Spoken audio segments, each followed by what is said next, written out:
¿Por qué es necesario conocer el tema de los derechos de los contribuyentes? Pues bien, si bien es cierto, el diplomado es teórico práctico en materia procesal fiscal, para que ustedes puedan ejercer mejores escritos, puedan solicitar y realizar mejores conceptos de impugnación cuando hagan una demanda de nulidad o cuando quieran verter ciertos conceptos de violación en materia de amparo, o hasta en un recurso de revocación ante la misma autoridad, es necesario comprender los derechos que tenemos todos los contribuyentes, es decir, cuáles son, cómo los tenemos y obviamente saberlos manejar. Es por ello que esta plática nace con esta necesidad. Y uno de los puntos trascendentales que vamos a tratar solamente en estas horas es ese tema relativo a los contribuyentes, y mañana nos meteremos al análisis de la Procuraduría de la Defensa del Contribuyente, la PRODECON, que como institución que es, pues es aquella encargada de velar en cierto sentido por el respeto de los derechos de todos los contribuyentes, y por eso va a tener ciertas implementaciones, ciertas facultades, como son la asesoría jurídica gratuita en materia fiscal y asesoramiento, el poder iniciar algunos procedimientos administrativos o de juicio de nulidad cuando sean de poca monta, e inclusive lo más novedoso que fue los acuerdos conclusivos y el recurso de queja que maneja la PRODECON, pero eso ya lo veremos el día de mañana. Muy bien, pues vamos a iniciar con un punto que a mí me encanta de los derechos de los contribuyentes. Primero hay que analizar los famosos derechos humanos de los contribuyentes. Es una de las preguntas que viene en el temario. Y aquí me gustaría hacerles una pregunta. ¿Consideran ustedes que existen los derechos humanos de los contribuyentes? No sé quién quiera decirme sí o no. ¿Quién se anima? A ver. Sí. Muy bien. Aide nos dice que sí. Ah, no, Rales nos dice que sí. ¿Alguien más? ¿Alguien más? Pues en teoría sí deberían de existir, pero creo que no se respetan, profe. Ok, Francisco, muchas gracias. ¿Alguien más que diga? ¿Cuál era la pregunta, licenciado, por favor? Dígame. ¿Cuál era la pregunta? Ah, claro que sí, Francisco. Que si consideran que existen o no los derechos humanos de los contribuyentes. Así que, sí. ¿qué opinan? ¿Dicen que sí? Sí, se reúnen todos. No, pero ya esa parte, por ejemplo, ya se trabaja. Perdón. Sí. Yo Pues creo bien. que sí existen los derechos, Ajá, adelante, por favor. solamente que luego los contribuyentes mismos no ayudan. Ok, Yaide, muchas gracias. Pues bien, miren, el título también de esta plática es que ustedes como abogados, como contadores o personas que quieren aprender o incursionar en la materia fiscal, pues aprendan a tener su criterio al respecto. Vamos a analizar este punto. Se supone que dentro de la teoría de los derechos humanos son todos aquellos derechos que se han ganado, que se supone son inherentes a la misma esencia del ser humano, es decir, solo por el hecho de ser humanos tenemos estos derechos. Y se empezaron prácticamente a reconocer posteriormente, años de 1945, como producto de la Segunda Guerra Mundial, que como bien ya sabe, pues tenemos la creación de la Organización Nacional de las Naciones Unidas a través de la Convención de Derechos Humanos, y a nivel Latinoamérica con la Convención Interamericana de los Derechos Humanos. Es ahí donde empieza a tener esta parte. Por lo cual yo quisiera que me acompañen en este análisis. Un derecho humano, se supone en teoría y en origen, son estos derechos que, como les decía, le corresponden a todas las personas por el simplemente hecho de ser humanos, y en su origen eran 4, es decir, el derecho a la vida, el derecho a la propiedad, el derecho a la justicia, y habían otros más que ya conocemos. Es ahí de donde nacen estos derechos humanos. Y no quisiera entrar en materia porque no es el tema, pero sí quisiera que tengamos esta índole para reconocer si existen o no los derechos humanos de los contribuyentes. Bien. En la teoría hay dos tipos de personas o de juristas: los que admiten que sí existen los derechos humanos de los contribuyentes y los que señalamos que no pueden existir los derechos humanos de los contribuyentes. Esto en razón de lo siguiente: los derechos humanos, como les digo, que dependen de la persona, es de la calidad de un ser humano. un contribuyente es un ser humano, ¿no? Entonces, si nosotros hablásemos de que estos derechos son parte que existen derechos humanos de los contribuyentes, estamos hablando de una subespecie en donde no tendría razón de ser. ¿Por qué? Porque al ser derecho humano de los contribuyentes ya son seres humanos. Entonces sería muy redundante decir que hay una clasificación en concreto para los derechos de los derechos de los contribuyentes como derechos humanos. Me explico. Por ejemplo, existen los famosos DESCA, que ya saben que son los derechos económicos, sociales y ambientales, en donde pues prácticamente aquí el derecho humano es un reconocimiento que se hace hacia algo externo. Por ejemplo, el derecho al ambiente, el derecho humano al ambiente. El derecho humano al ambiente no es por el simple hecho de que, yo ya soy un ser humano, entonces por ser este ser humano ya tengo este derecho. Su interpretación va más allá de que el ambiente, como es el ente en donde se mueven los seres humanos, se reconoce como un derecho. De ahí que haya el medio ambiente como un valor que debe protegerse, exista la autoridad administrativa, por ejemplo, que tiene que proteger, que tiene que resguardar este valor fundamental, y que exista el ser humano que tiene el beneficio de este valor como un derecho y pueda exigir su cumplimiento. En el caso de los contribuyentes, pues realmente no tenemos una clasificación de derechos humanos que ni siquiera sea externa a nosotros, es decir, viene a ser más bien inercia de los propios humanos, y me voy a explicar. El artículo 31, fracción cuarta de nuestra Constitución Política de los Estados Unidos Mexicanos señala la obligación de todos nosotros para contribuir al gasto público, ya sea del Estado, la Ciudad de México, municipio o la federación, obviamente, en que residamos. Entonces, aquí establece 4 principios fundamentales que se les conocen como los principios en materia tributaria. Estos 4 principios de materia tributaria, como ustedes ya los han de haber escuchado y lo saben, son el principio de legalidad, el principio de proporcionalidad, el principio de equidad y el principio de destino al gasto público. ¿Esto qué quiere decir? Que bien, todos nosotros estamos obligados a contribuir, pero nuestras contribuciones tienen que estar respetadas o sustentadas en un principio de legalidad, que quiere decir que no puede haber una contribución que no esté plasmada previamente en la ley. Es decir, el legislador tiene que crear en la legislación los elementos esenciales como son el sujeto, el objeto, la base, tasa o tarifa de un impuesto, y una vez que el legislador lo establece en una ley, ya podemos decir que existe un impuesto que cumpla este principio de reserva de ley o de legalidad. El principio de proporcionalidad tributaria lo que indica es que todos nosotros tenemos la obligación de pagar impuestos, sí, pero de acuerdo con nuestra capacidad contributiva. Aquí es muy importante, queridos amigos, que tengamos en cuenta 2 aspectos. Una cosa es la capacidad económica y otra cosa es la capacidad contributiva.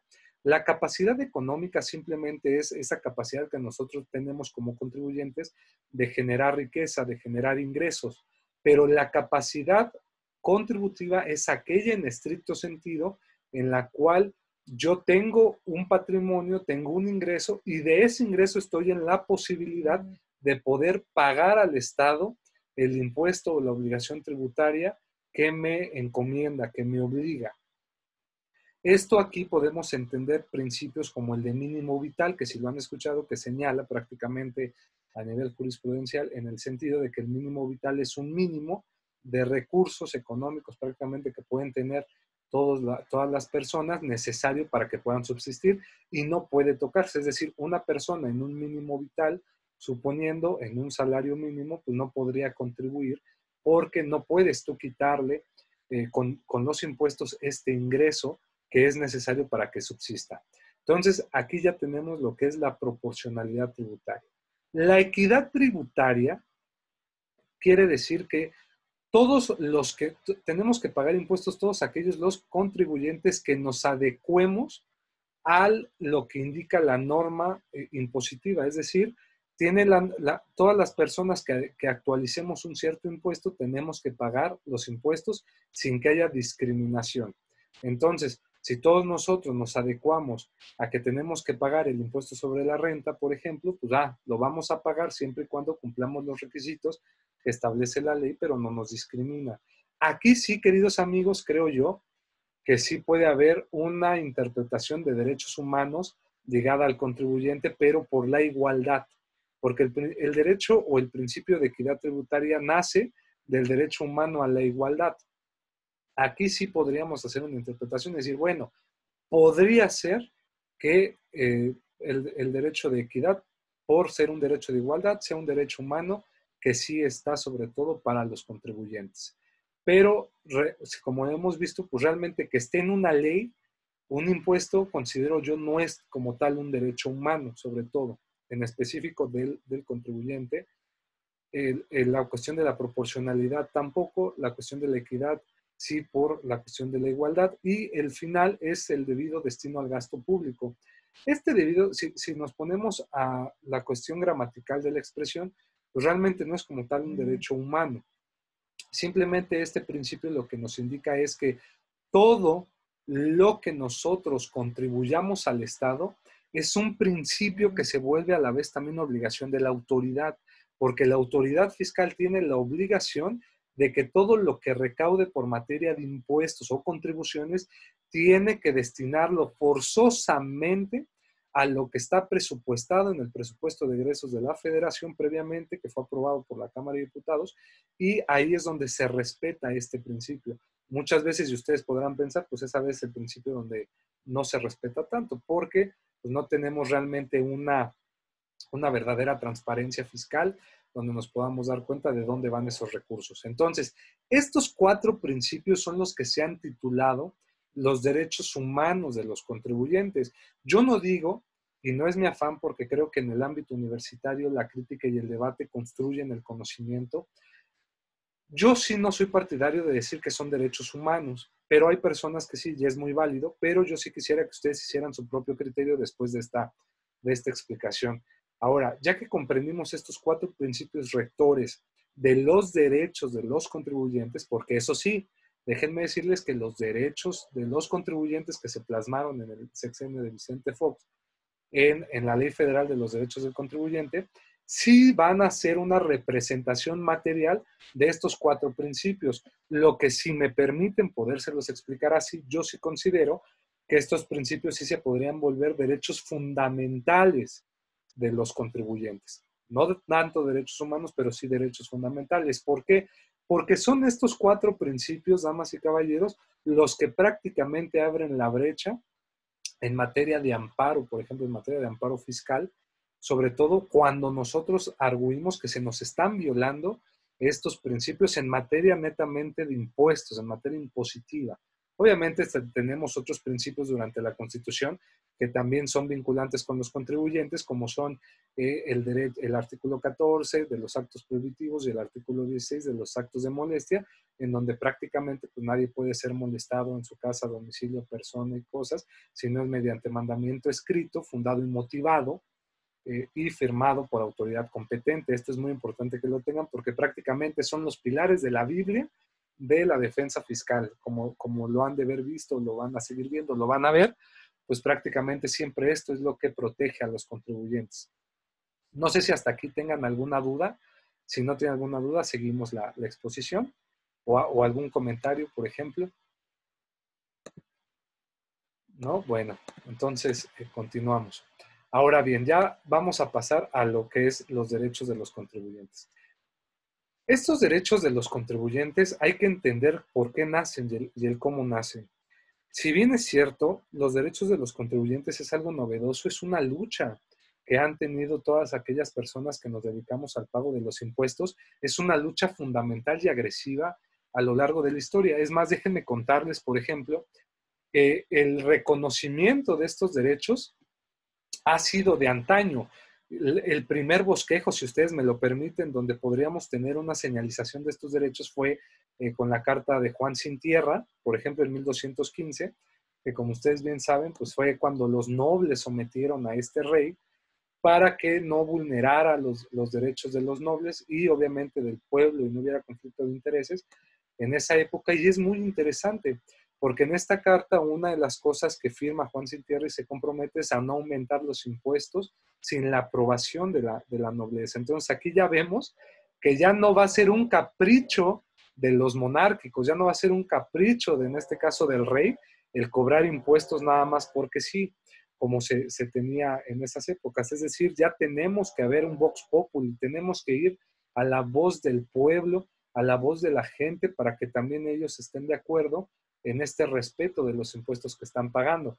Más adelante, y aquí es uno de los antecedentes que más me gusta también señalarles, va a ser la Declaración de los Derechos del Hombre y del Ciudadano de 1789, disculpen, en donde, como ustedes saben, este es uno de los pilares y antecedentes más cercanos de los derechos humanos, ¿no? Y aquí me llama mucho la atención porque en el artículo 13 de esta declaración se señalaba que, siendo necesaria para sostener la fuerza pública y subvenir los gastos de la administración, pues una contribución, se tenía que establecer una contribución común distribuida equitativamente entre los ciudadanos, de acuerdo a sus facultades. Aquí tenemos los antecedentes de nuestro artículo 31, fracción cuarta. Es decir, ya se empieza a establecer que nosotros sí tenemos que pagar contribuciones, pero esas contribuciones tienen que ser equitativas, equidad, tiene que ser para todos los ciudadanos la generalidad de los impuestos y obviamente también tiene que ser de acuerdo a las facultades, es decir, proporcionalidad.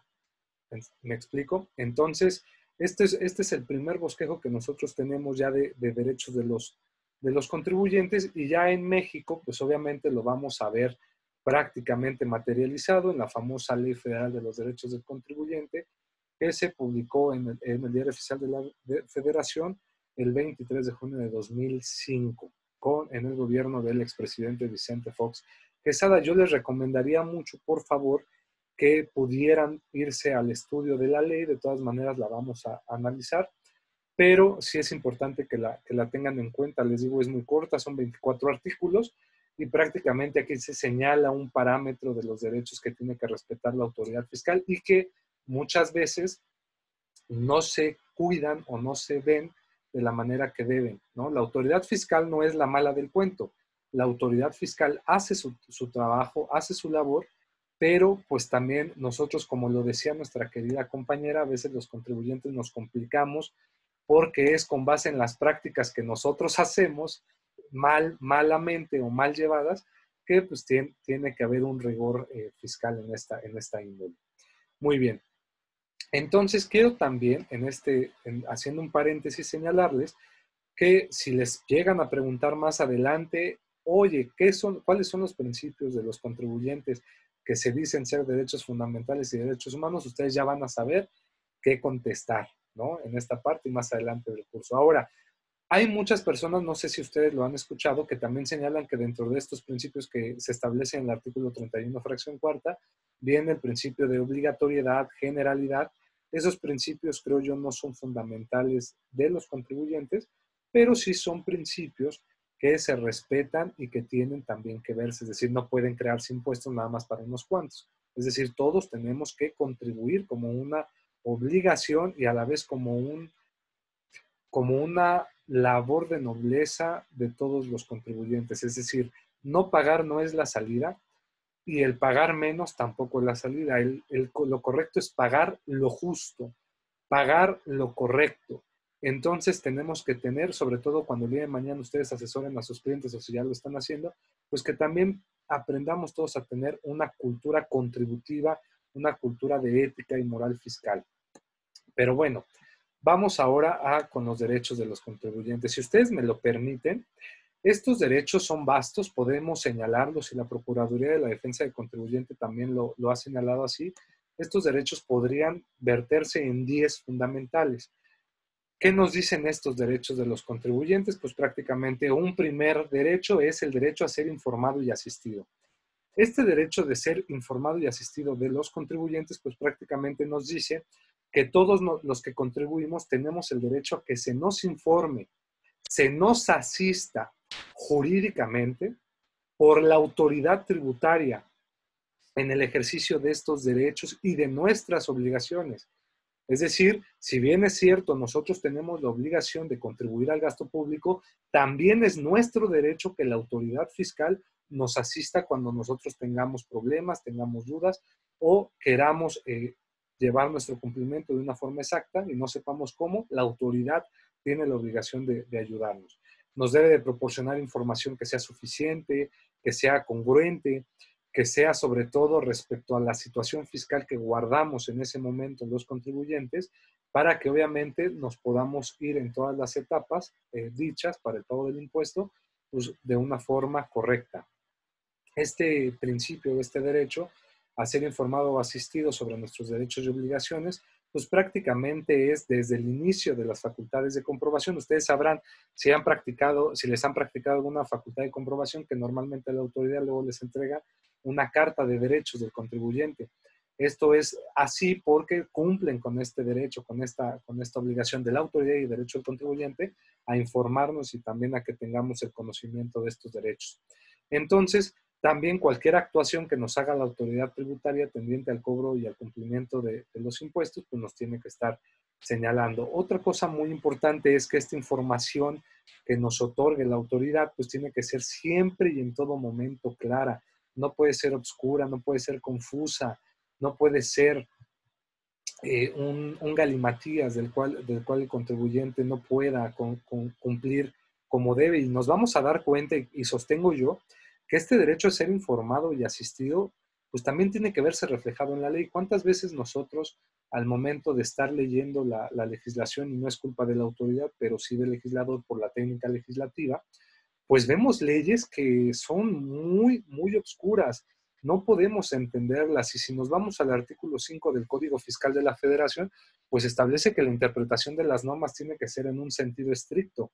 Entonces, pues para poder interpretar estrictamente lo que dice la norma, pues tenemos realmente que conocer lo que dice realmente, y ni siquiera los asesores fiscales, sino el contribuyente que no entiende sus obligaciones fiscales. No es culpa del contribuyente, es culpa de, en este caso, de la autoridad o de la propia ley, que pues obviamente tiene que ser más clara, ¿no? Como una obligación. Posteriormente también es importante que este derecho a ser informado trascienda ya no solo en las autoridades, en las facultades de comprobación de la autoridad, sino también en los procedimientos que comprenden a la responsabilidad de los trámites, de la tramitación de los mismos. ¿Esto qué quiere decir? Que constantemente se le informe al contribuyente el estatus que está guardando, ya sea dentro de la revisión o hasta en un procedimiento, en un recurso de revocación, inclusive se puede hacer extensivo. Por último, este principio implica también el obtener certificación y copia de las declaraciones que hemos presentado. Como ustedes bien saben, nosotros tenemos que presentar nuestras declaraciones fiscales, y pues para presentarlas, pues también se nos tiene que entregar una copia de una certificación de lo que estamos haciendo, porque eso nos va a resguardar nuestro derecho y va a comprobar lo que también nosotros hemos hecho, ¿no? Y poder acceder a nuestros expedientes que estén bajo nuestro nombre, sin duda alguna. Ninguna autoridad puede negarte que tú puedas conocer siempre todos tu estatus fiscal. Un segundo derecho, derecho de los contribuyentes, donde podemos abarcar también los que se plasman en la ley, es el derecho a ser escuchado. El derecho a ser escuchado es uno de los, creo yo, de los derechos del contribuyente que más necesario se tiene que respetar, y que muchas veces no se hace, porque a veces ya hay un prejuzgamiento de los contribuyentes. Este principio y este derecho que vamos a ver de la buena fe del actor de los contribuyentes, pues ya se ha mermado, y se ha mermado gravemente, porque pues ya prácticamente las autoridades ven que pues somos delincuentes por naturaleza, y ahora sí, eres culpable hasta que me demuestres lo contrario, ¿no? Como haciendo un símil en materia penal. Entonces creo que el derecho a ser escuchado es fundamental. Ojo, obviamente este derecho significa que podamos nosotros formular también los alegatos, presentar y ofrecer pruebas ante la autoridad fiscal para desvirtuar este hecho que la autoridad considera que hemos faltado.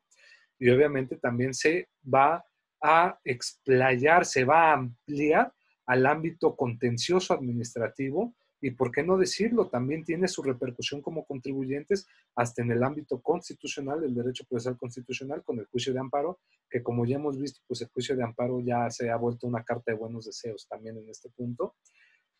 Entonces es muy importante que nosotros podamos hacerlo y que sobre todo también el derecho a ser escuchado implica que la autoridad que nos va a escuchar y a la cual le vamos a presentar las pruebas y los alegatos sea la competente siempre para ello, ¿no? Tanto administrativa como jurisdiccionalmente se los decía. Este derecho incluye la posibilidad de formular estas alegaciones, aportar documentos y pruebas, de manera que podamos ventilar el por qué no hemos hecho tal o cual conducta o por qué hicimos tal o cual conducta, pero basados o con base en la propia ley para que no estemos yendo en contravención a la misma. Ahora, un tercer derecho del contribuyente vendría a ser el derecho de petición. Ah, vaya, el derecho de petición es algo que debemos de tenerlo grabado siempre en el corazón, como dicen, porque aparte de que este derecho es constitucional, se establece en el artículo 8 de nuestra Constitución, en el cual nosotros tenemos derecho a solicitar y pedir a las autoridades tal o cual cuestión, y las autoridades tienen la obligación de respondernos esta petición que les hacemos, pues en materia contributiva es donde se va todos los días. Es decir, nosotros como contribuyentes tenemos esta obligación también de exigirle, este derecho de exigirle a las autoridades que cumplan este derecho de petición. Prácticamente este derecho consiste en que nosotros como contribuyentes tengamos el derecho a obtener la certificación y copia de nuestras declaraciones fiscales, el previo pago de los derechos respectivos, así como también formular consultas a la autoridad fiscal. Es decir, nosotros podemos, si ustedes no lo han hecho, hay una posibilidad en la cual nosotros podemos ejercer el derecho de petición a través de una consulta ante la Secretaría de Hacienda y Crédito Público o inclusive hasta el SAT para que nos contesten alguna duda que tengamos contribuyentes o ver si pues, se puede o no tal cuestión. Esto vamos a verlo cómo se va a representar ahora con la reforma en materia de razón de negocios y en materia de esquemas reportables, que también ahí va a ser un punto muy interesante y que más adelante vamos a hablar en su diplomado. El contribuyente tiene derecho a consultar a la autoridad tributaria respecto del tratamiento de nuestro estatus fiscal y nos tiene que contestar todas las dudas que tengamos, ya lo sabemos. Tenemos a que la respuesta que nos dé la autoridad tributaria, pues de alguna forma sea completa, sea correcta, sea clara, sea necesaria y obviamente pues conteste toda la duda a cabalidad, es decir, tiene que ser muy amplia. Un cuarto derecho de los contribuyentes sería el derecho a la confidencialidad y la protección de datos. Sin duda alguna, todos nosotros como contribuyentes tenemos el derecho a que todos nuestros datos sensibles, como son nuestro nombre, nuestro RFC, el nombre de todas nuestras actuaciones que hacemos o las personas con las cuales tenemos relación, proveedores y demás, pues se guarden en una secrecía por parte de la autoridad. Yo les quiero preguntar, ¿consideran usted que este derecho pudiera vulnerarse cuando hablamos de la cuestión de esquemas reportables? ¿Qué opinan? A sabiendas que un esquema reportable, pues según con la reforma, es que nosotros como asesores fiscales tenemos que decirle a la autoridad, pues los datos de nuestros clientes, como son su RFC, su nombre, su domicilio fiscal y otros datos más. ¿Considerarían que se vulneraría este derecho de los contribuyentes a la protección de sus datos? Claro que sí, sí, se están vulnerando. Muy bien. Claro sí, a ver, alguien más, ¿quién dice no? ¿Quién dice sí? No, yo digo que sí se vulnera a razón de que como profesionistas tenemos el secreto profesional de guardar la información de nuestros propios clientes, ¿no? Muy bien. Pues miren que este tema es trascendental, como lo dijo el licenciado Huereca, porque si ustedes ven el tema de los esquemas reportables es muy complicado porque sí, sin duda alguna ya hay una tesis que señala esta secrecía profesional. Entonces nosotros como asesores tenemos también ese derecho de que se nos respete y no se nos obligue a dar esta información, pero la autoridad ahí sí va a tener esta facultad. Y lo que no muchos saben es que también no se vulnera solamente esta secrecía profesional, sino haciendo una interpretación, y lo dejo al aire, pues también se puede vulnerar un derecho del contribuyente, ¿no? Y eso es importante que lo sepamos, porque sin duda alguna, cuando lleguemos en un futuro tal vez a alguna jurisdicción constitucional, pues va a ser materia en donde también lo podemos nosotros plantear, sobre todo para la protección de nuestros clientes. Pero bueno, ese es un tema que es muy amplio y me va a dar mucho gusto platicarlo posteriormente con ustedes. Pues bien, entonces, como ya sabemos este derecho a la confidencialidad y protección de datos, pues se plasma obviamente también de la mano en la Ley Federal de Transparencia y Acceso a la Información Pública, gubernamental, y obviamente pues no puede dar a discrecionalidad nuestros datos, ¿no? Podría hacerlo siempre y cuando haya un requerimiento por parte de una autoridad jurisdiccional que sería la competente para que pudiéramos dar estos datos. Inclusive el informe, el INEGI ha dado informes respecto a datos estadísticos agregados sobre el ingreso de impuestos, deducciones, datos relevantes de los contribuyentes, pero siempre respetando los datos individuales. Esto es muy interesante porque aquí hacemos una interpretación de que también muchos derechos de los contribuyentes se pueden hacer extensivos a otras autoridades que por sus competencias tengan alguna injerencia en materia tributaria impositiva, como es el caso del INEGI, ¿no? Un quinto bloque o derecho de los contribuyentes sería el derecho a la autocorrección fiscal, que prácticamente significa que nosotros como contribuyentes tenemos el derecho de corregir nuestra situación fiscal en cualquier momento con motivo del ejercicio de las facultades de comprobación que llevan a cabo las autoridades tributarias. Es decir, esta autocorrección fiscal la podemos nosotros hacer antes de alguna facultad de comprobación, en el sentido de que nosotros veamos que algo hicimos mal, perfecto, nos acercamos a la autoridad y corregimos. O podemos hacerlo también a lo largo dentro de la facultad de comprobación, en donde pues también si hay algún percance o ven que hay alguna cuestión que no cuadre, también tenemos ese derecho de autocorrección fiscal, hasta inclusive al final de la facultad de comprobación. Obviamente ahí vamos a tener otra índole, porque normalmente en una facultad de comprobación, cuando tenemos algún incumplimiento fiscal, pues va a llevar aparejado pues el pago de un crédito fiscal, ¿no? Por regla. Pero sí, eso no niega que no nos podamos autocorregir. Entonces, adelante, por favor. Ahorita que dice usted que tenemos el derecho a la autocorrección, podemos interpretar que este derecho encuadra como último momento previo a la notificación del crédito fiscal. Si ya me estás revisando o si ya me terminaste de revisar, pero no me has notificado la resolución propiamente dicha, entonces hasta ese momento puedo hacer valer precisamente este derecho de la autocorrección, aunque ya haya yo analizado o la autoridad en su conjunto analizado toda la revisión, toda la verificación. Pero si todavía no me determinas el crédito fiscal, puedo hacer el uso de este derecho. Así se podría tener esa interpretación, inclusive sí se ha llevado a cabo, en el cual si interpretamos que dice que puede ser durante la facultad de comprobación, pues la facultad de comprobación va a terminar hasta el momento en que emita la autoridad su informe, en el cual se establece o se señala la determinación de créditos fiscales.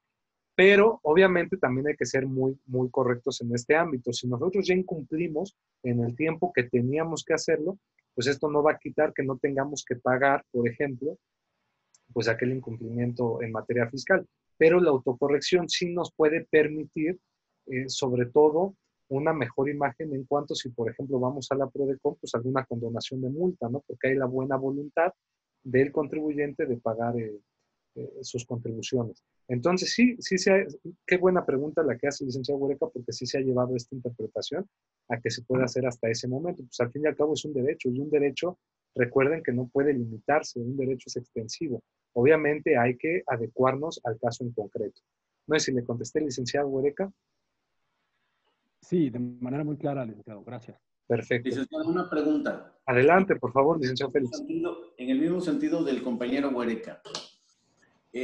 Durante el ejercicio de facultades de comprobación hay una disposición que establece que no se considera cumplimiento espontáneo el hecho que el contribuyente se, entre paréntesis, autocorrija con motivo del mismo ejercicio de facultades.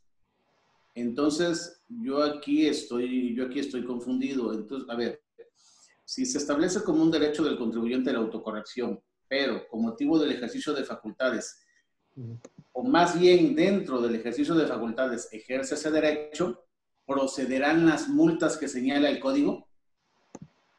Sí, sin duda, porque, a ver, vayamos en un ámbito y vamos a explicarlo. Se supone que cuando las facultades de comprobación tienen la loable tarea de que la autoridad pueda revisar a un contribuyente y determinar si tuvo un incumplimiento o alguna omisión en el pago de sus contribuciones. Entonces, si en dado caso las tuvo, pues obviamente va a proceder a que se tenga que pagar la deuda pendiente, es decir, en un crédito fiscal, y obviamente por el incumplimiento pues, proceden multas, dependiendo del tiempo, pues, recargos y actualizaciones. En este caso, era lo que yo les comentaba. Así como bien lo señala usted, tiene toda la razón, porque no puede, de alguna forma, esta autocorrección fiscal, la interpretación va encaminada que no te va a librar de la responsabilidad. Sin embargo, sí te puede beneficiar, por ejemplo, para que en primer lugar, si ya te determinaron, te diste cuenta y tú ya hiciste un pago, pues bueno, entonces vamos a analizar ahora porque entonces pues ya no procederían como tal las actualizaciones, ¿no? Ya nada más tendría que haber ahí la cuestión de la multa y si hubiera un recargo, pues tendría que analizarlo porque ya también ya enteré un pago al fisco. Ahora, si nosotros nos vamos, por ejemplo, en materia de un acuerdo conclusivo, sí podemos llegar a un arreglo en el cual diga, ¿sabes qué? Pues ya pagué, sé que no hice mi cumplimiento cabal, ¿sabes qué? Por favor, condóname la multa o haz una reducción de multa, como lo vamos a ver el día de mañana, y así se podría utilizar. Correcto, gracias. A usted, don Félix. Licenciado, a razón de lo que comenta el licenciado Félix, ya no me quedó tan claro el objetivo de del derecho a la autocorrección con la comparativa que hace Félix de la espontaneidad. Entonces, desde el punto de vista que lo estamos planteando, ya se contradice una cosa con la otra. Sí. O sea, Así es. ¿por qué? Si tú no me determinas fiscalmente y me autocorrijo, ¿por qué me tienes que imponer multas? O sea, que mi derecho no es de autocorregirme para librarme precisamente de esas consecuencias legales como es una multa. Qué bueno que lo hace el licenciado Huereca, y sí, o sea, a luces y a simple vista sí es una contradicción que se establece porque el código señala algo y la Ley Federal de los Derechos de los Contribuyentes señala otra cosa. Si nosotros leemos la interpretación exhaustiva de lo que es el derecho de la autocorrección fiscal, podríamos hacer esa interpretación de que sería extensiva, pero tenemos una restricción en el Código Fiscal de la Federación. Ahora, quiero que entendamos un punto. Recordemos que las multas son una sanción administrativa que establece el código ante un incumplimiento. Es decir, cuando ya hay un incumplimiento que ya fue comprobado, pues la multa viene a sancionar ese incumplimiento. No viene a sancionar, o sea, no, la multa no va aparejada. Tengo un crédito fiscal y como es un crédito fiscal, a fuerzas tengo que meterle una multa. No. La lógica es, bueno, el crédito fiscal es esta cantidad que tú como particular me debes a mí como Estado, que ya te revisé y aquí te entrego un documento en donde te demuestro que me la debes. Y como incumpliste esa obligación que tú tienes, recordemos que de buena fe, pues el contribuyente tiene que cumplir sus obligaciones, la autoridad debe creer que los contribuyentes lo hacen. Entonces, como ya me di cuenta que tú no cumpliste, violaste el principio de buena fe, pues entonces aquí te determino lo que me debes y por esa omisión que hiciste y ese incumplimiento, aquí te va esta multa. ¿Y qué crees? Como es una cantidad líquida, pues tienes que pagarme las actualizaciones del tiempo que ha pasado que no me pagaste eso, porque ya no vale lo mismo, obviamente económicamente lo de esa época a la fecha actual, ¿no? Por eso ahí entra el factor de actualización y que ya conocemos. Entonces sí, licenciado, hubiera esa contradicción, porque lo señala, como bien lo dijo el maestro Félix muy puntualmente, pues sí, no puede haber ese cumplimiento espontáneo, pero si me permiten el análisis, sí se podría plantear que, oye, ¿por qué no puedo hacer esta corrección? Aunque pague ya los recargos, las actualizaciones, pero llegue a un acuerdo contigo, SAT, para que ver qué medidas puedo tomar. Y una de esas puede ser la multa. Es decir, como vamos a saber dentro de las medidas de los acuerdos conclusivos, por ejemplo, pues una de las opciones que lo vuelve muy beneficioso es, ¿sabes qué? Quiero pagar, pero pues apóyame también, déjame llegar a un arreglo contigo. Entonces, bueno, ¿sabes qué? Tan buena voluntad tienes de pagar, que ya vi que ya pagaste, y pues bueno, entonces sí, te hago una disminución de la multa o te puedo condonar la multa. Obviamente va a tener sus reglas y no va a proceder siempre, ¿no? Sobre todo no posteriores veces, en una única ocasión. Entonces así es como se vendría manejando, pero sí, en un ambiente académico y universitario podemos señalar que sí hay una contradicción. Pero esto es porque pues, realmente estas facultades de comprobación del Código Fiscal de la Federación estuvieron desde mucho antes que la Ley Federal de los Derechos de los Contribuyentes, y sería interesante que hubiera tal vez alguna reforma, alguna adición en donde pues ya pudiera o delimitarse bien este derecho o ampliarlo en la facultad de comprobación. Sería una propuesta. No sé si le contesté, licenciado. Sí, sí, sí. Y abundando en el mismo tema, licenciado, Dígame. si yo analizo el artículo primero de la Ley de los Derechos del Contribuyente, la presente ley tiene por objeto regular los derechos y garantías básicos de los contribuyentes. Filosofando un poquito que es una ley que tiene una supremacía sobre todo el conjunto de normas fiscales. Creo que perdí la conexión con internet. No sé si me escuchó. Sí, yo lo escuché. Más bien, a mí me pareció como que su conexión fue la que falló. O sea, usted lo vi detenido, pero sí lo escuché muy bien. Se refiere que la ley de los... No. Sí. No sé los demás. La Ley Federal de los Derechos del Contribuyente. Perdón que le interrumpa, licenciado Huereca. Nada más para saber que mi conexión esté bien. Los demás se oye pausada la comunicación del compañero Huereca. Ok. La comunicación en la imagen. ¿Del maestro Huereca o de la mía? Del maestro Huereca. Ok. Entonces sí, maestro Huereca, yo creo que es la red de usted de este caso, pero le escuché muy bien. Pero por favor, vuélvanos a repetir su pregunta. Sí. Filosofando un poquito a razón de la jerarquía de las normas. Uh-huh. El artículo primero de la Ley Federal de los Derechos del Contribuyente dice: la presente ley tiene por objeto regular los derechos y garantías básicos de los contribuyentes en sus relaciones con las autoridades fiscales. Yo deduzco que esta ley tiene una supremacía sobre las demás normas fiscales. Uh-huh. Y en ese sentido, analizo el cuestionamiento que estábamos haciendo, o sea, del derecho a la autocorrección. Si tenemos una supremacía de los derechos del contribuyente, obvio es que debemos privilegiar este derecho de la autocorrección, indistintamente de la omisión que haya existido respecto a las normas fiscales. Porque lo veo en ese sentido, que para mí es una ley superior, en sentido figurado, haciendo alusión a la filosofía, ¿no? Entonces, por eso yo digo, pues es más eficaz hacer valer precisamente este derecho de la autocorrección a el par de omisiones que en algún momento se haya hecho por parte del contribuyente a las normas fiscales. Muy bien, licenciado Huereca, pues con lo que me dice, si me permite responderle, le respondería que lamentablemente la Ley Federal de los Derechos del Contribuyente a veces es la ley menos conocida o menos de importancia que le dan en materia tributaria, y siempre se le da más el peso a las normas adjetivas, ¿no? Como el Código Fiscal de la Federación y demás.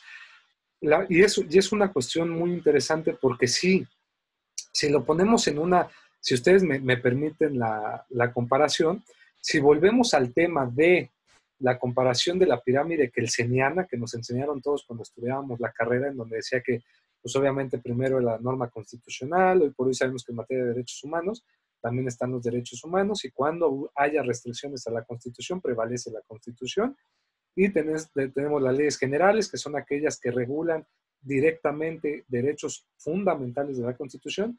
Tenemos las leyes federales. En las leyes federales entraría el Código Fiscal de la Federación y la Ley Federal de los Contribuyentes, es decir, estamos hablando de leyes iguales, pero si hacemos, inclusive, abogado, permítame hacer un símil, si nos vamos al artículo primero constitucional y vamos a filosofar, haciendo este símil, si nos vamos al artículo principio constitucional, haciendo una interpretación pro persona y aplicando una norma que beneficie más en este caso a la persona, pues tenemos que, si hay esta antinomia, pues tendría que prevalecer la posibilidad de este derecho de autocorrección fiscal en cualquier momento. Eso no quite que no podamos ser acreedores de la multa. Recordemos que la multa es ecuación del incumplimiento, no del pago o no pago, sino el de incumplir.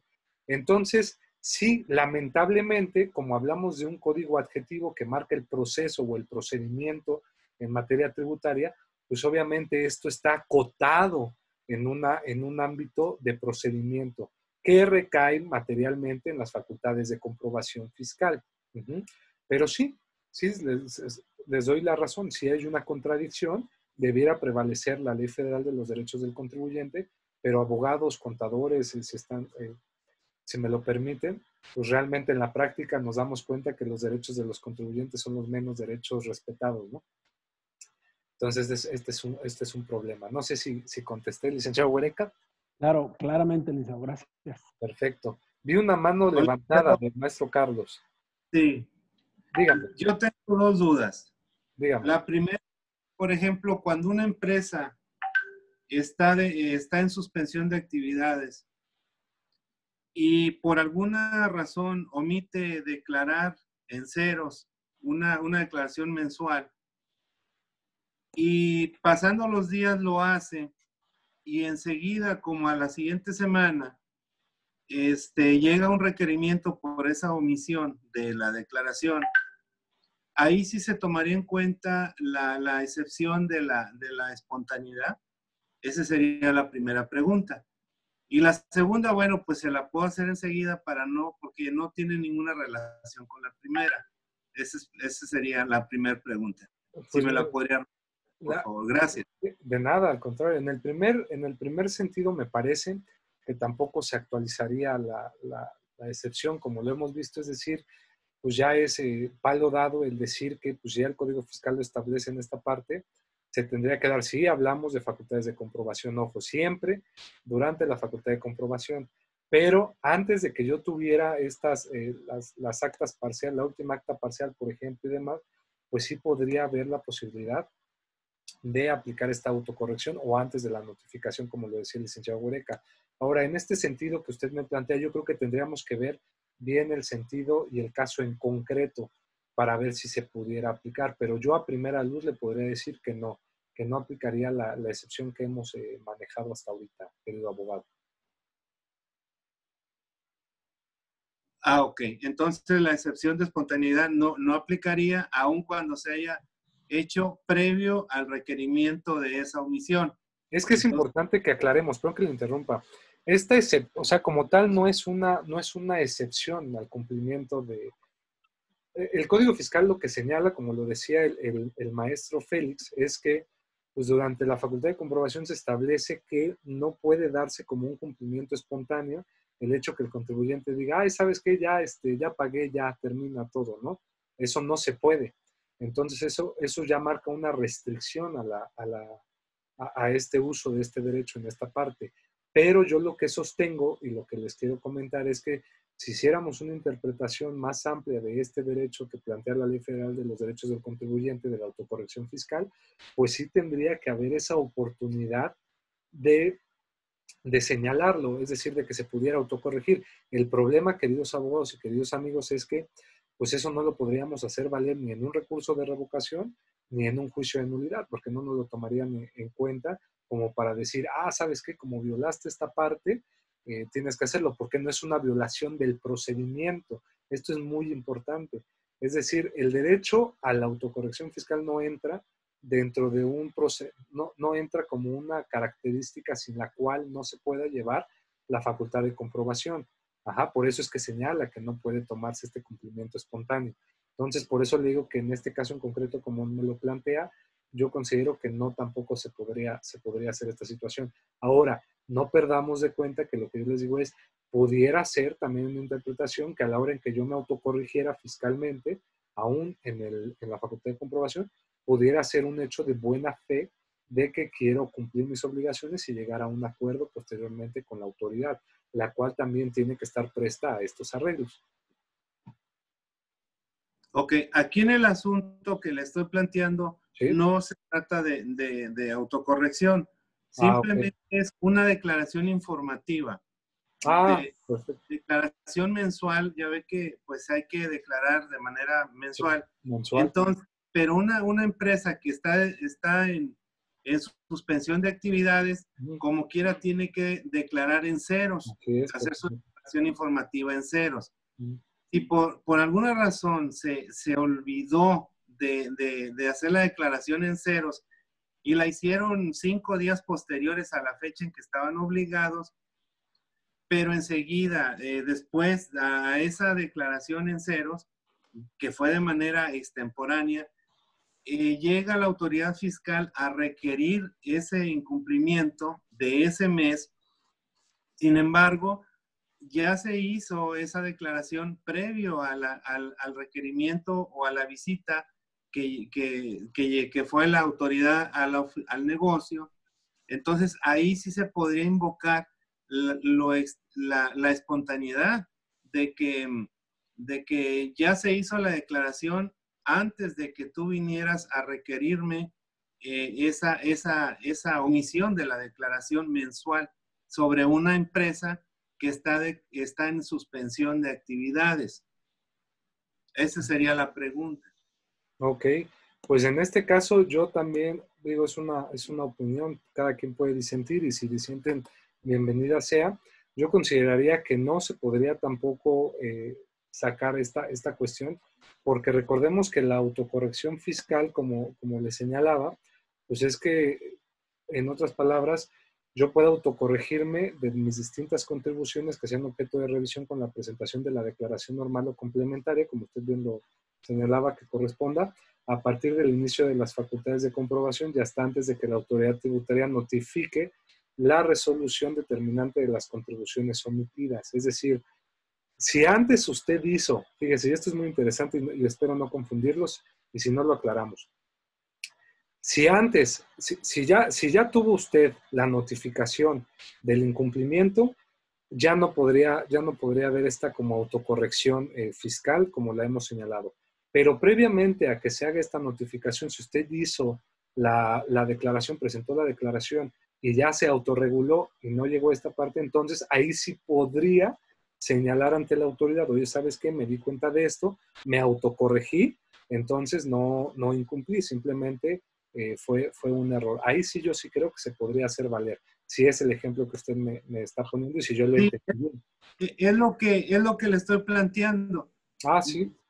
Se pasaron unos días por error, supongamos, se pasaron unos días, se declaró en ceros, pero posterior al día 15 que estaba obligada la persona moral, y enseguida, una vez hecho eso, al 2, 3 meses, llega la autoridad fiscal a requerir que hubo una omisión en una declaración de determinado mes, pero esa sí se hizo, aunque fue de manera extemporánea esa declaración. Entonces, ahí sí se podría invocar que fue espontáneo esa no autocorrección, sino la declaración omitida, sí se podría alegar que fue de manera espontánea para evitar esa multa. No sé cuánto sea la multa, 10,000 pesos por una omisión de una declaración mensual de una declaración mensual de impuestos, ¿sí? No, sí se podría. A ver, sí, inclusive si me permite, ahorita ya saqué la Ley Federal de los Contribuyentes y nos vamos al artículo 2, fracción 3, 13ª, señala: derecho a corregir su situación fiscal con motivo del ejercicio de las facultades de comprobación que lleven a cabo las autoridades fiscales. Ajá, entonces, esto, lo que yo les venía explicando, es una interpretación que se ha hecho en la práctica y que yo hago de este derecho, y sin duda alguna, sí, abogado Carlos. Es decir, si la autoridad fiscal, antes de notificarme a mí un incumplimiento, yo me corrijo, pues es de buena fe, es de buena voluntad. Es decir, yo me doy cuenta que cometí un error, entonces lo hago. Entonces la autoridad, al momento de notificarme, yo puedo hacer valer y decir, oye, ¿sabes qué? De conformidad con mi derecho de autocorrección fiscal, déjame decirte que pues yo me autocorregí, vi esta irregularidad, la cual tú ya señalaste. El problema es que muchas veces el trabajo del reconocimiento de este derecho va a ir encaminado de la autoridad. Es decir, este reconocimiento no nos lo va a hacer valer necesariamente o difícilmente, yo lo he visto manifiesto en un juicio de nulidad, ¿no? O en el recurso de revocación. Pero sí, por supuesto, yo sí veo que se puede aplicar, don Félix. Perdón, don Félix. Antes de dar el uso de la voz, don Carlos, ¿tenía usted otra pregunta aparte de esta? Sí, maestro. Dígame. Hace inicios de año, según recuerdo, había en el partido Morena estaba ahí el run de que iba a hacer una reforma respecto al INEGI. Ah, sí. Para dar todas las personas, a los ricos, ¿verdad? De aquí, de este país, y tenerlos, iban a hacer una auditoría, una revisión, así como de la pobreza, pues se iba a medir la riqueza. Bueno, estoy viendo aquí la ley de derechos del contribuyente. Ajá. El artículo 10, ahí está, y aparte está en el mismo derecho del contribuyente. Dice que el Servicio de Administración Tributaria informará al Instituto Nacional de Estadística, al INEGI, los datos estadísticos agregados sobre el ingreso, impuestos, deducciones y otros datos relevantes de los contribuyentes. Y eso está en el mismo apartado, en la misma ley del derecho del contribuyente, a que esos datos sean divulgados al INEGI. Entonces ya no encontré la razón por qué andar investigando a los ricos, pues si el mismo SAT puede dar esa información al propio INEGI. Bueno, ese es un comentario. No. Bienvenidos todos los comentarios, don Carlos. Y esto es lo importante del foro jurídico.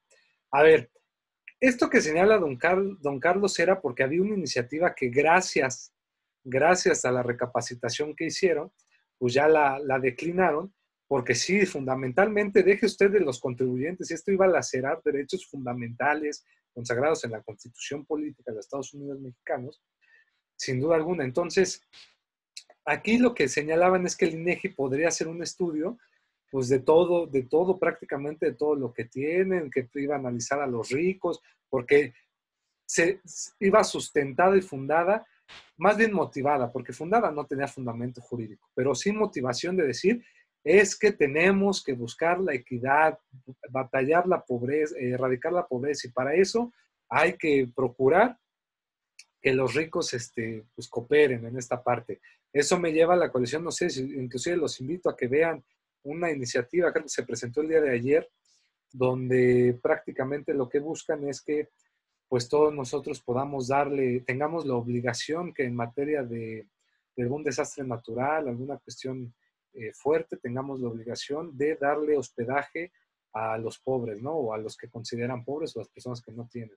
Entonces, pues esto también es muy violatorio, ¿no? Porque no te pueden obligar a que metas en tu casa a quien quiera. Bueno, esto iba más bien encaminado en materia de arrendamiento, disculpen, ¿no? De decir, ¿sabes qué pasó esto? Pues ya no te pago, ¿no? Y no te voy a pagar. Y pues obviamente este es un tema como que siempre han querido darle al tema del arrendamiento, ¿no? Pero pues esperemos tampoco prospere. Lo que señala este artículo, el artículo 10, don Carlos, es, y vamos a leerlo como dices, respetando la confidencialidad de los datos individuales, es decir, el Servicio de Administración Tributaria, en el sentido y el respeto de la confidencialidad y los datos sensibles de los contribuyentes, tiene que respetar en todo momento el no proporcionar al al Instituto Nacional de Estadística, el INEGI, y Geografía e Informática, estos datos. Lo que tiene la obligación, o sea, lo que puede hacer el SAT es darle datos que no son sensibles para que el INEGI pueda llevar estadísticas de los ingresos, de los impuestos, de cómo está el país en esta materia.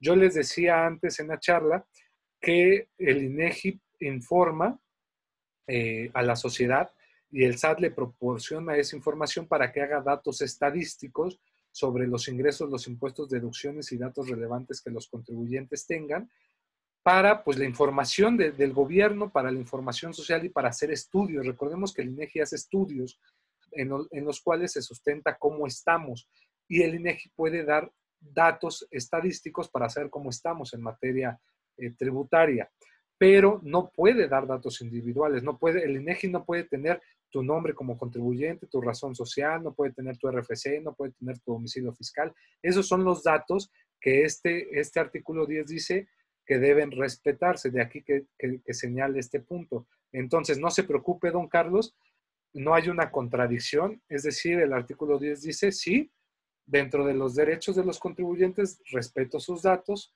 pero puedo dar otros datos, yo SAT, al INEGI, para que haga estudios estadísticos, nada más. entonces no habría esa vulneración, ni tiene nada que ver con esta antigua iniciativa que se había planteado. ¿Sale? Muchas gracias, don Félix. Ahora sí, disculpen. Gracias. A usted. Compañero Carlos, licenciado, yo recuerdo que hay, y ahorita lo acabo de confirmar, hay una disposición en el reglamento en el cual establece que durante la vigencia del aviso de suspensión, el contribuyente queda relevado de presentar declaraciones. Entonces, yo entendí la pregunta así, que se había presentado el aviso de suspensión. Entonces, asumo que fue recibido, operó la suspensión en este caso, y si durante el aviso de suspensión, insisto, la autoridad emitió un requerimiento, desde mi punto de vista, queda sin efectos. Ok, muchas gracias. Sí, la empresa estaba declarada en estado de suspensión y así fue avisado el SAT, pero están exigiendo mes a mes pues las declaraciones informativas. ¿Sí? No, desde mi punto de vista no opera si los periodos de las declaraciones informativas se encuentran dentro del periodo, insisto, de vigencia del aviso de suspensión. Ok, gracias. No, gracias a usted, don Félix. Y como ven, pues es otro punto y pues nos enriquecemos todos también con los comentarios de todos. Pues bien, no sé si hay una duda, sino para continuar, para aprovechar el tiempo, porque me pidieron que terminara unos minutos antes, no sé, para otro evento que tiene con el maestro Pascual, pero no quiero dejar de terminar y agotar bien el tema. ¿Tienen alguna otra duda o comentario? La compañera Aide levantaba la mano, licenciado. Licenciada Aide, por favor. Creo que no, o ya la perdimos o ya se nos durmió en el camino. Tiene apagado su micrófono. ¿Está con nosotros Aide? Sí, me parece que sí. No la veo. Sí. ¿Tiene una duda, querida Aide? No, está bien. Nada más era para abundar en lo que preguntaba Carlos respecto a lo de la multa de forma espontánea cuando llegaba la autoridad y ellos o el contribuyente ya había presentado su declaración. La autoridad sí la considera de forma espontánea, ¿no? Siempre y cuando sea correcta, porque entonces ya entraría otra multa. Ok, perfecto. Muchas gracias. Esto es lo bonito, yo siempre digo, de la academia, en el cual todos podamos complementar todo, y muchas gracias. Ahora, bueno, continuando con el tema, pues ya creo que quedó más que delimitado y explicado lo que sería este derecho de la autocorrección fiscal. Ahora, si me permiten, nos faltan todavía otros 5 derechos, vamos a irnos un poco más rápido. Un sexto derecho de los contribuyentes es el derecho a no pagar más contribuciones de lo debido. Creo que se entiende. Es decir, si bien es cierto, nosotros tenemos por obligación constitucional la obligación de pagar nuestras contribuciones al fisco, pues tenemos que pagar lo que es justo. No debemos pagar ni más ni menos, como se los decía al inicio. Entonces, muchas de las reformas que se han venido, sobre todo en la reforma fiscal 2020, responden a una exigencia internacional en el cual los propios contribuyentes fuimos los causantes por la planeación fiscal agresiva de que se tomaran estas medidas. Entonces, pues nos vamos a enfrentar que este tema del pago de las contribuciones de lo debido, pues es tarea sobre todo del contribuyente de ser justo en este sentido, porque cuando la autoridad revise y se dé cuenta que hubo una mala planeación fiscal o una planeación fiscal agresiva o hubo una evasión fiscal, pues obviamente va a salir más caro el pago del impuesto, porque ya va a incluir otros temas. Y eso no nos metemos en materia de delitos fiscales, en donde pues ya hablamos de penas privativas de libertad, por ejemplo, ¿no? Entonces, es importante que tengamos en cuenta que siempre el contribuyente va a tener ese derecho a que se le determine lo justo, lo correcto, o yo, contribuyente, autodeterminarme lo justo y pagarlo y enterarlo al fisco en sus cantidades correctas, ¿no? Entonces, en este pago, pues también cabe la posibilidad, y es un derecho de los contribuyentes, que se nos reintegren las cantidades que hayamos pagado también de más.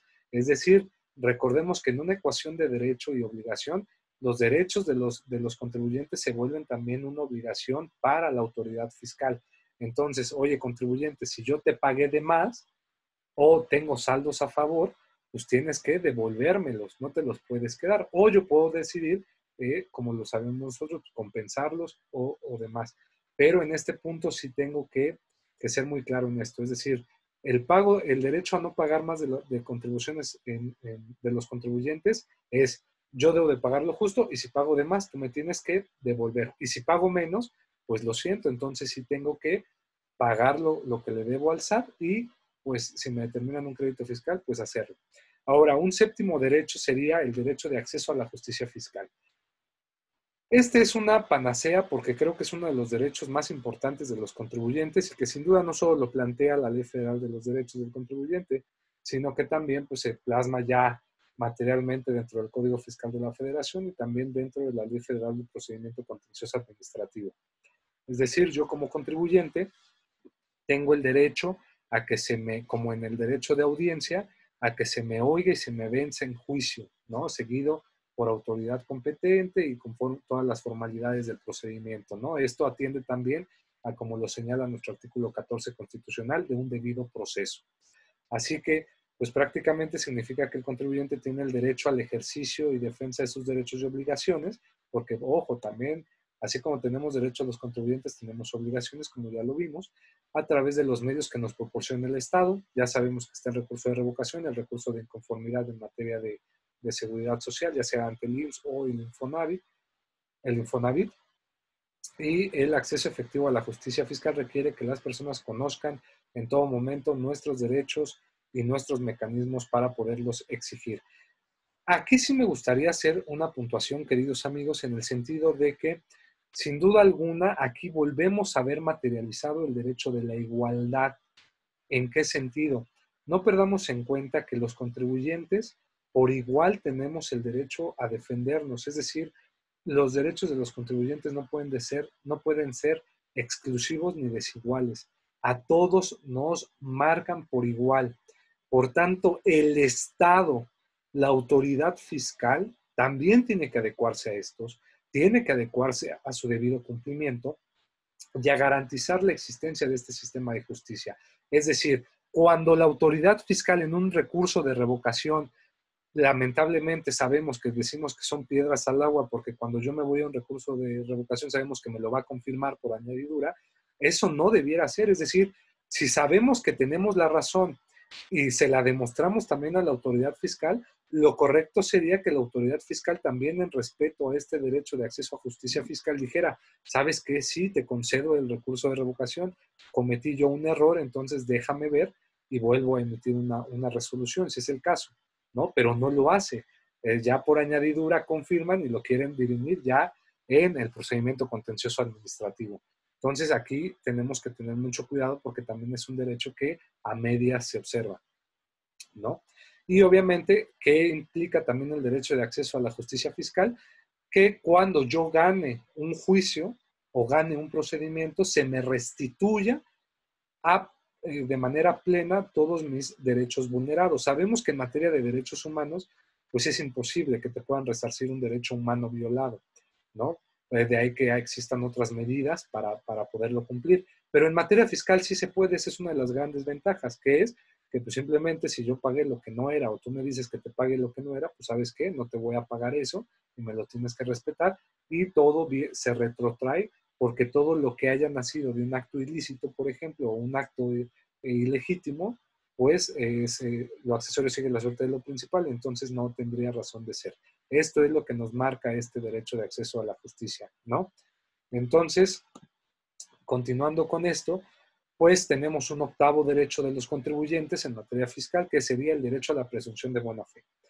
Este derecho a la presunción de la buena fe ya lo hemos señalado en los bosquejos anteriores cuando hablamos de la autocorrección fiscal, pero prácticamente es, oye, autoridad, así como todos tus actos que tú emitas tienen una presunción de legalidad, y yo tengo en un juicio, por ejemplo, contencioso administrativo, que demostrar la ilegalidad de tus actos, yo tengo el derecho y tú tienes la obligación de respetarme que todo lo que yo hago como contribuyente, persona física o moral, va conforme a la ley y lo hago de buena fe. Es decir, si yo cometo un error, no era de mala fe, yo no quiero defraudar al fisco, yo no quiero evadir mi obligación del pago de impuestos, entre comillas, porque sabemos que pues, lamentablemente existe, exactamente, existe ajá, tus buenos deseos y qué más, ¿no? Sabemos que existe esta planeación fiscal agresiva. Entonces, pues lamentablemente este derecho creo yo ya pasó a la historia, queridos amigos, y descanse en paz porque, como lo vamos a ver, pues ya hay un terrorismo fiscal y quien diga lo contrario, perdone, pero solo hace falta ver las noticias, leerlas y ver las reformas. Y estamos, creo yo, yendo a una inquisición tributaria. ¿A qué me refiero con una inquisición tributaria? La inquisición fiscal es un concepto que se ha venido adoptando, sobre todo en Europa, en el cual, pues prácticamente, como era la Inquisición en los tiempos de los dominicos, pues ¿qué buscaba? Castigar a todo aquel renuente que estuviera en contra de la iglesia y de sus preceptos. Y en una de esas, tú agarrabas y decías, ¿sabes qué? Fulano de tal injurió y lo mataban, ¿no? Entonces, ya estamos evocándonos eso porque nos vamos a dar cuenta de la figura de los chismosos fiscales, como le dicen chistosamente, vaya, pero que no es así, sino que es como el tercer informante, en el cual pues ya también la autoridad busca como sea recaudar impuestos y busca como sea coactar a los contribuyentes. El problema es que seguimos con los contribuyentes coactivamente que cumplen. Tenemos más de un porcentaje del 50% de contribuyentes de economía informal que no pagan impuestos. Ahí es donde deberían ir las medidas para... Una pregunta. Sí, adelante, por favor. ¿En qué artículo viene el derecho a la presunción de la buena fe? Es una interpretación que se hace de este principio. Es más, si me permites, abro mi ley. Sí. Artículo 21, licenciado. Así es. Ok.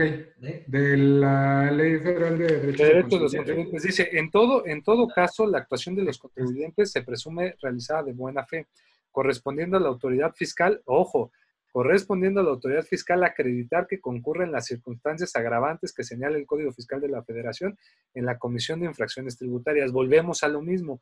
¿De quién es la obligación de determinar que yo no actúo de buena fe? De la autoridad fiscal, así como yo tengo que señalar cuando la autoridad actúa ilegalmente en sus actos. Entonces, ya nos estamos dando cuenta, y se lo señalo, que de por sí ya va a ser un principio de descanso in pace, porque precisamente hoy por hoy ya con las reformas que han habido y que se van a implementar y entran en vigor ya en su mayoría a partir de 2021, pues nos vamos a dar cuenta que ya la autoridad está buscando forma de ya coactar, es decir, es más, no nos vayamos lejos, abogados, con el artículo 69b de las presunciones inexistentes y respecto a la materialidad de los actos, pues ahí ya tenemos un punto importante, es decir, ya buscamos que se paguen los impuestos y no los eludan. Y lamentablemente esto es una práctica que la provocamos los mismos contribuyentes. Entonces, pues creo que el principio de buena fe por esta índole o en esta tesitura, pues ya no es, como se los digo, fundamental, lamentablemente, aunque en la práctica siguiéramos practicándolo, ¿no? Porque pues seguimos pagando impuestos y demás. El noveno derecho de los contribuyentes para poderlo adecuar podría ser es más bien el derecho a una administración ágil y eficiente. Queridos abogados, díganme si este derecho también existe, por favor. Ahí vi una risa. Bien, a ver, ¿alguien más? Nosotros realmente como contribuyentes tenemos el derecho a que nuestros procedimientos sean ágiles. ¿Realmente lo son, abogados? Existe, pero no se aplica. Exactamente. Y aunque la ley, ojo, sabemos que el Código Fiscal marca plazos, ¿no? Que la autoridad tiene para cumplir todo este procedimiento. Lo sabemos. Claro que lo sabemos. Entonces decimos, sí se cumple. Y se cumple porque en el Código Fiscal de la Federación se señalan términos. En la Ley Federal de Procedimiento Contencioso Administrativo también se señalan plazos. Entonces, ¿con eso sí se está cumpliendo? Yo digo que no. ¿Por qué? Porque si bien es cierto, la autoridad sí tiene que llevar a cabo sus facultades de comprobación y sí lo cumple en el tiempo requerido, luego va a haber problemas porque en ese apurarse, sobre todo en materia aduanera, cuando hablemos de PAMA, pues muchas veces hay problemas de que se pasan del tiempo de los 4 meses, por ejemplo, para la determinación de estos, y ahí sí pierden los asuntos, ¿no? Porque esta es una omisión por parte de la autoridad. Pero en materia contenciosa, perdón, abogados, pero ahí sí no tenemos un procedimiento ágil, ¿no? Y les voy a decir por qué. Porque yo cuando trabajé en el Tribunal Federal de Justicia Administrativa, teníamos casos que, vaya, sí, ya llevaban mucho tiempo.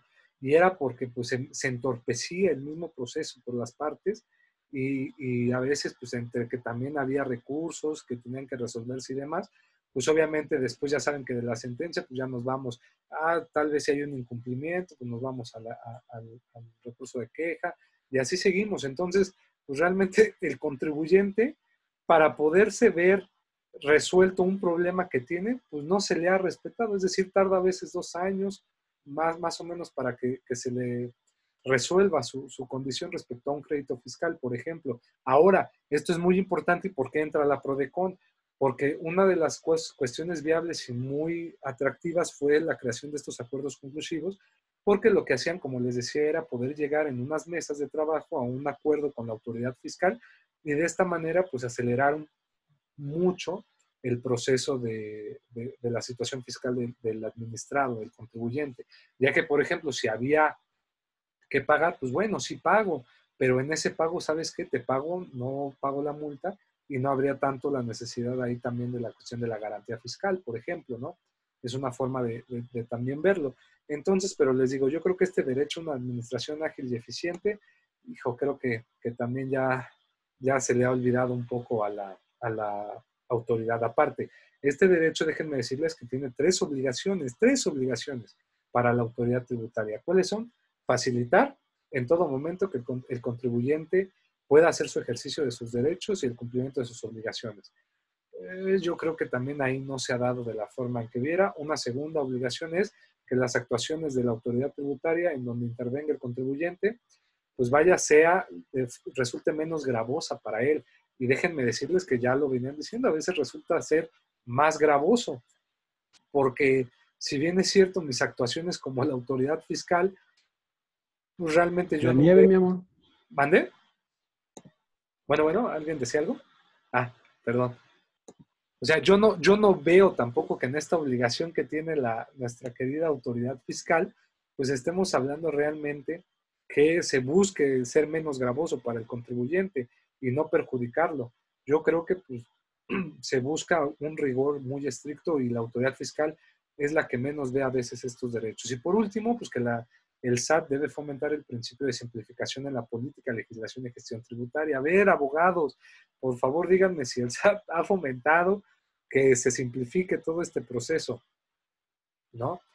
No solo en su política, también dice que tiene que ingerir en la legislación y, caray, yo cuando veo que la autoridad fiscal se mete en materia de legislación, pues creo que más bien es para, no para darle facilidades al contribuyente, sino para más bien crear más galimatías o más complejidades. Y a veces, pues con una pésima técnica legislativa, pues no se simplifica para nada este procedimiento, se vuelve engorroso, ¿no? Y no me dejarán mentir. Muchas veces llevar un procedimiento ante pues, las instancias correspondientes, ya sea ante la autoridad del juicio de nulidad, pues sí se vuelve muy engorroso por todo el proceso que se ha llevado o simplemente por lo mismo actuar de la autoridad. Obviamente también no dudo, y también como lo dice la licenciada Aide en muchas ocasiones, también los contribuyentes, como les digo, pues fomentamos. Nosotros nos ponemos luego las trabas también. Y finalmente, el 10º derecho de los contribuyentes sería el derecho al trato respetuoso. Es fundamental, queridos amigos, que tengamos en cuenta que un derecho que tiene que tener el contribuyente es que todas las autoridades en materia fiscal, desde la autoridad fiscal, desde los auditores, desde los magistrados, es decir, todas las personas que estamos involucradas en el procedimiento tributario que se tiene que dirimir, pues tienen que tener siempre un trato respetuoso con el contribuyente, ¿no? Me parece que sí, digo, nunca he visto yo en el actor profesional que la autoridad sea irrespetuosa, ¿no? No me ha tocado, pero pues significa que realmente todos los servidores públicos lo consideren, ¿no? Y pues que le den, como les decía yo, todas las facilidades. Implica que la interacción con la autoridad tributaria pues se realice con una consideración respetuosa, una gran deferencia, y así lo señala, es decir, tiene que haber una deferencia real. Los servidores públicos del SAT deben dirigirse con cortesía, con educación, escuchándonos, ¿no? No sé si me logran escuchar, me parece que tengo conexión inestable. ¿Sí me escuchan? ¿Sí? Don Félix, ¿me escucha? Perfecto, muy bien. Muchas gracias. Pues sí, exactamente. Yo les quiero preguntar si ustedes al momento en que han ido con algún funcionario de la autoridad, ojo, he sabido, no personales, pero sí he sabido casos, sobre todo en los estados, donde sí han tenido faltas de respeto los contribuyentes por parte de la autoridad fiscal, de los servidores públicos, donde llegan y casi, no, tú eres un delincuente y la vas a pagar y te vas a ir a la cárcel, ¿no? Porque estás defraudando al erario público. Y pues eso es una violación a este derecho y también tenemos que exigir que se cumpla, ¿no? Entonces, pues creo que hay que estar, así que ya saben que cuando vayan con una autoridad fiscal, vean que los trate con respetuoso, que sean súper corteses y que sobre todo los escuchen con una escucha activa, que ustedes digan, Dios mío, qué privilegiado soy de que me cobre el SAT, ¿no? Ojo, hay autoridades que sí, mande. Dígame, yo trabajo en el SAT, nada más que los abogados no nos manden a la bodega sin clima. Ah, bueno, no, pero es más, licenciada Aide, es más, quiero comentarle algo y era lo que estaba diciendo. Y no porque esté la licenciada Aide, pero sí lo estaba diciendo antes de que ella salga la voz. Sí hay autoridades que sí cumplen con esta parte, ¿no? Y sí hay autoridades que sí se comprometen en ayudar a los contribuyentes. Pero vuelvo a lo mismo. El problema es que si ustedes son asesores fiscales, procuren dar una asesoría a sus clientes, que yo no dudo que la hagan bien, pero sí a la prevención y que también a la respetuosidad, porque un derecho también implica que también seamos corresponsales con eso, es decir, el contribuyente también tiene que ser respetuoso con las autoridades, en el pedir está el dar. Entonces, sí es importante que tengamos en cuenta que hay que prevenir todo esto para evitar tener problemas a futuro con la autoridad y pues obviamente tener en cuenta este derecho del trato respetuoso y pues llevarlo a cabalidad. Y qué bueno que tengamos aquí funcionarias del SAT, o no sé si haya más o de alguna otra autoridad, pero pues esto es lo importante, que nos podamos nosotros corregir, que nos podamos, que podamos crecer todos en el conocimiento, ¿no?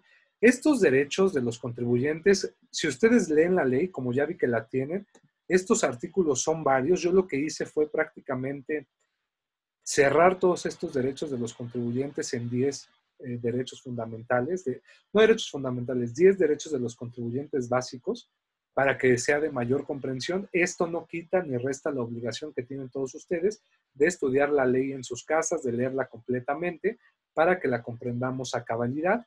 Entonces es un ejercicio pedagógico para que lo tengamos en cuenta. Ahora, ya para ir cerrando mi exposición, como me lo pidió en tiempo el maestro Pascual y ustedes también, por respeto al tiempo de ustedes, pues realmente debemos decir que los contribuyentes tenemos que conocer estos derechos, tenemos que aplicarlos, tenemos que exigirlos también. El problema, creo yo, es que estos derechos de los contribuyentes no son realmente fuertes. ¿En qué sentido? Que nos preocupamos más muchas veces por lo que dice el código y por lo que dicen las leyes impositivas, que a veces preocuparnos también por conocer estos derechos. Y yo he platicado muchas veces con abogados o con contribuyentes y no los conocen. O sea, saben que existen, pero nunca se han tomado la molestia de leerlos, porque pues ellos saben que muchas veces lo que se resuelve en un juicio pues es cuestiones de forma, ¿no? A veces no nos metemos en la cuestión de fondo y ya la corriente nos está llevando a usar más el fondo. Es decir, cada vez vemos a una autoridad fiscal más preparada, una autoridad fiscal más competente, que nos implica más reto a los defensores de los contribuyentes. Y esto implica también a autoridades, a jueces, magistrados, obviamente, que sean más competentes también en la resolución de estos. Entonces, creo que cada vez el juicio, por ejemplo, de resolución exclusiva de fondo, se va a volver ya un juicio en el cual vamos a tener que optar muchos de nosotros, porque sin duda alguna es allá donde vamos, ¿no? Entonces, creo que sí hay que tenerlo muy en cuenta, queridos abogados. Por favor, lean la ley, estudienla, hagan la suya, porque nunca saben si pueden plantear buenos argumentos después con el ejercicio de estos derechos. Y a veces la autoridad también, ojo, va para la autoridad porque también luego la autoridad los desconoce y pues el chiste es que lo sepamos todos. Ahora, ¿a qué me refería que cuando viene un derecho, viene una obligación? Pues miren, siempre que doy esta clase me gusta tocar el tema de las obligaciones del contribuyente en el sentido de que hay que cumplirlas. ¿Y cuáles son? Pues prácticamente, si me lo permiten, el pagar las contribuciones, inscribirnos al Registro Federal de los Contribuyentes, presentar nuestros avisos, nuestras declaraciones, ¿no? Tanto informativas, mensuales, anuales, y pues obviamente presentar avisos de suspensión de actividades, como lo referían en un caso anterior, ¿no? El aviso de reanudación de las mismas, de actualización de las mismas en materia económica, de obligaciones fiscales, emitir las facturas, ¿no? Los comprobantes fiscales digitales por internet, llevar y conservar nuestra contabilidad, presentar las declaraciones, como les decía, y permitir a la autoridad el ejercicio de sus facultades de comprobación. Así que prácticamente este también podría ser el resumen de nuestras obligaciones como contribuyentes y ya conocemos nuestros derechos también. No sé si tengan alguna duda, queridos amigos, queridos colegas que quieran comentar algo, aportar algo más al grupo. Yo creo que con esto ya termino el día de hoy para mañana poder dialogar y meternos ahora sí al tema de la PRODECON, que es un tema muy interesante también. Estoy a sus órdenes y muchas gracias por su tiempo brindado y por sus atenciones. Gracias a usted. Maestro, no sé si me permite una consulta nada más rápida. Adelante. Ahorita dentro de su exposición mencionó que le tocó ser parte del Tribunal Fiscal. Ajá. Y atendiendo al derecho de los contribuyentes que enumeró en su número 8, derecho a la presunción de buena fe. El artículo 21 de la Ley Federal de los Derechos del Contribuyente dice, así es, en todo caso, la actuación de los contribuyentes se presume realizada de buena fe. Pero también el Código Fiscal, en su artículo 68, dice, los actos y resoluciones de las autoridades fiscales se presumirán legales. Entonces, ahí ya encuentro una presunción tanto del contribuyente como de la autoridad. En un juicio, ya ante un tribunal, a razón de su experiencia, ¿qué argumentación o qué norma pesa más al momento de emitir una resolución? Mire, abogado, siendo muy concreto, yo creo que ni una ni otra. Es decir, muy difícilmente en un argumento en un juicio de nulidad se puede decir, oye, ¿sabes qué? Se está violentando el derecho, el artículo 68 o el artículo 21 de la Ley Federal de los Derechos del Contribuyente, porque dice que es de buena fe y dice que hay una presunción de legalidad y la autoridad no lo está respetando. No, en este caso, a los magistrados y a los secretarios de acuerdos, lo que nos compete o lo que nosotros teníamos que hacer y nosotros tenemos que analizar es que desvirtúes lo que la autoridad señala, ¿no? Y para desvirtuarlo necesitamos ahí ir al fondo. Entonces el fondo sería, por ejemplo, desvirtuar que tú sí pagaste o que lo que te está determinando la autoridad fiscal no es así y tú con pruebas pues, periciales, por ejemplo, documentales, pues señalas que no, que tú tienes la razón y así era como tenía que ser, ¿no? O, por ejemplo, en materia de operaciones inexistentes, tú tienes que confirmar, por ejemplo, la materialidad de la operación, ¿no? Es decir, ¿sabes qué? La autoridad se equivocó, aquí te pongo pruebas de que sí hubo tal, por ejemplo, una prestación de servicios, ¿no? Y para eso aquí tengo las fotografías, tengo grabaciones, tengo un archivo de donde está y consta la contratación con tal profesional y demás. Es decir, ahí los argumentos tendrían que ser de fondo y si son de forma, la forma tendría que ir en el sentido del desarrollo de la actuación de la propia autoridad, no tanto de la presunción. Entonces, sí, más bien se lo van a tachar como un argumento inoperante si utilizara ese argumento. Gracias, licenciado. Mi duda era meramente por el contexto del artículo, ¿no? Gracias. No, es que tiene toda la razón. Mire, realmente, si me permiten unos minutos de su tiempo, lamentablemente, nosotros como abogados tenemos que adecuarnos a lo que la ley no nos prohíbe, pero la ley también permite en muchos sentidos.